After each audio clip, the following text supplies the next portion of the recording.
آؤ جوانوں مل کر ملک و ملت کی تعمیر کریں، آؤ جوانوں مل کر ملک و ملت کی تعمیر کریں۔ نحمده ونصلي على رسوله الكريم قال الله تعالى في القرآن المجيد والفرقان الحميد فأعوذ بالله من الشيطان الرجيم بسم الله الرحمن الرحيم فلما قضى زيد منها وطرا زوجناكها لكي لا يكونوا على المؤمنين صدق اللہ العظیم۔ میرے عزیز ساتھیوں اور میری راہ حق کے ساتھیوں، السلام علیکم ورحمۃ اللہ وبرکاتہ۔ آج ہم زینب رضی اللہ تعالیٰ عنہ کی زندگی اور ان کی زندگی سے ہم کیا اسباق حاصل کریں مختصراً دیکھیں گے انشاءاللہ۔ 7واں نکاح جو نبی صلی اللہ علیہ وسلم نے کیا وہ ہے زینب بنت جحش رضی اللہ تعالیٰ عنہ، جو اللہ کے رسول کی پھوپھی زاد بہن تھی، اولین ہجرت کرنے والوں میں آپ کا شمار تھا۔ ان کا نکاح آپ صلی اللہ علیہ وسلم کے منہ بولے بیٹے جو آزاد کردہ غلام تھے زید بن حارث رضی اللہ تعالیٰ عنہ سے ہوا تھا، لیکن دونوں میں نباہ نہ ہو سکا، طلاق ہو گئی۔ پھر خود حضور صلی اللہ علیہ وسلم نے نکاح کا پیغام دے کر زید رضی اللہ تعالیٰ عنہ کو بھیجا۔ زید نے کہا زینب رسول صلی اللہ علیہ وسلم تم سے نکاح کے خواہش مند ہے۔ میری عزیزوں ذرا غور کریں زینب رضی اللہ تعالیٰ عنہ نے کیا جواب دیا۔ میں خدا کے حضور استخارہ کرتی ہوں، یہ کہہ کر مصلی پر کھڑی ہو گئی۔ اللہ ہمیں بھی ایسا بنا دے کہ ہم سب سے پہلے اللہ سے مشورہ طلب کریں، اللہ سے اپنی حاجت مانگیں۔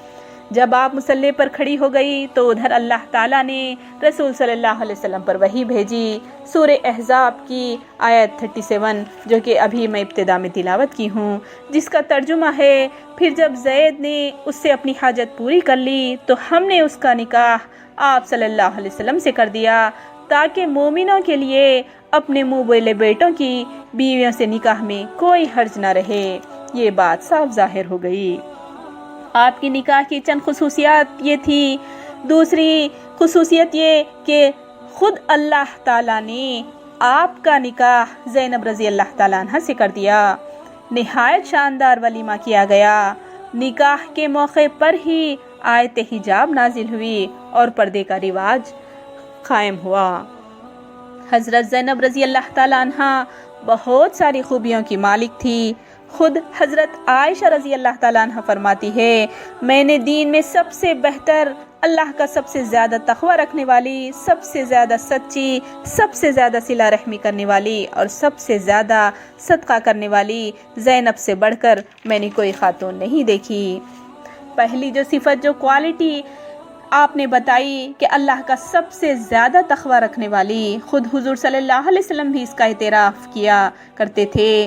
ایک مرتبہ عمر رضی اللہ تعالیٰ عنہ نے ذرا تلخ لہجے میں کوئی بات زینب رضی اللہ تعالیٰ عنہ کو کہی تو حضور صلی اللہ علیہ وسلم نے فرمایا عمر ان سے کچھ نہ کہو، یہ بڑی عبادت گزار اور خدا سے ڈرنے والی ہے۔ پھر دوسری صفت جو کوالٹی آپ نے بتائی، سچ بولنے والی۔ جب عفق کا واقعہ پیش آیا رسول صلی اللہ علیہ وسلم نے حضرت زینب رضی اللہ تعالیٰ عنہ سے حضرت عائشہ رضی اللہ تعالیٰ عنہ کے متعلق پوچھا تو انہوں نے اپنے سوکن کے بارے میں انہوں نے صاف صاف کہہ دیا کہ میں عائشہ میں بھلائی کے سوا کچھ نہیں پاتی۔ حالانکہ زینب رضی اللہ تعالیٰ عنہ کی حقیقی بہن حمنہ بنت جحش بھی اس غلط فہمی کا شکار ہو گئی تھی۔ تیسری صفت جو کوالٹی آپ کے اندر تھی وہ صلہ رحمی کرنے والی، یعنی کہ رشتوں کو جوڑنے والی اور رشتہ داروں کے ساتھ بہت اچھا سلوک کرنے والی تھی۔ میری عزیز بہنوں، کیا ہم ہمارے رشتہ داروں کے ساتھ اچھا سلوک کرتے ہیں؟ اگر کوئی ہم سے اچھے تو ہم بھی ان سے اچھے، اور اگر ہمیں کوئی کچھ کہہ دیں تو بات بگڑ جاتی ہے۔ اچھا انہوں نے مجھے ایسا کہا، چلیے بات بند، رشتہ کٹ۔ حالانکہ اس کی بڑی سخت وعید آئی ہے۔ نبی صلی اللہ علیہ وسلم نے ارشاد فرمایا، میری عزیزوں غور سے سنیں، خطا رحمی کرنے والا جنت میں نہیں جائے گا۔ اللہ ہماری حفاظت فرمائے۔ خطا رحمی سے مراد رشتوں کو توڑنا اور رشتہ داروں کے ساتھ بدسلوکی کرنا۔ پھر چوتھی کوالٹی جو آپ زینب رضی اللہ تعالیٰ عنہ کے اندر تھی وہ یہ کہ سب سے زیادہ صدقہ کرنے والی تھی۔ آپ فن دباغت جانتی تھی، وہ اپنے ہاتھوں سے کام کرتی، کام کرنے کے بعد جو آمدنی یعنی کہ کمائی حاصل ہوتی خدا کی راہ میں خرچ کرتی۔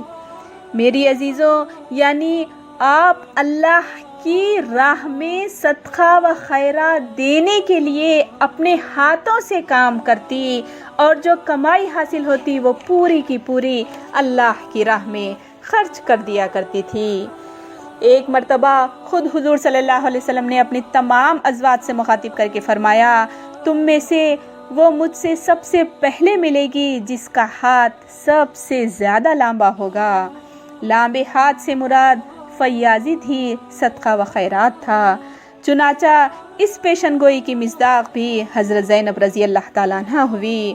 تمام ازواج میں سب سے پہلے انہوں نے ہی وفات پائی، جو کہ سن 20 ہجری میں وفات پائی۔ وفات کے وقت مدینے کے فقراء مساکین بے چین ہو گئے کیونکہ ہماری مربی دستگیر ہم چلی گئی ہیں۔ وفات کے وقت سوائے ایک مکان کہ کوئی ترکہ نہ چھوڑا، سب اللہ کی راہ میں لٹا چکی تھی۔ آپ خوب صدقہ کیا کرتی تھی۔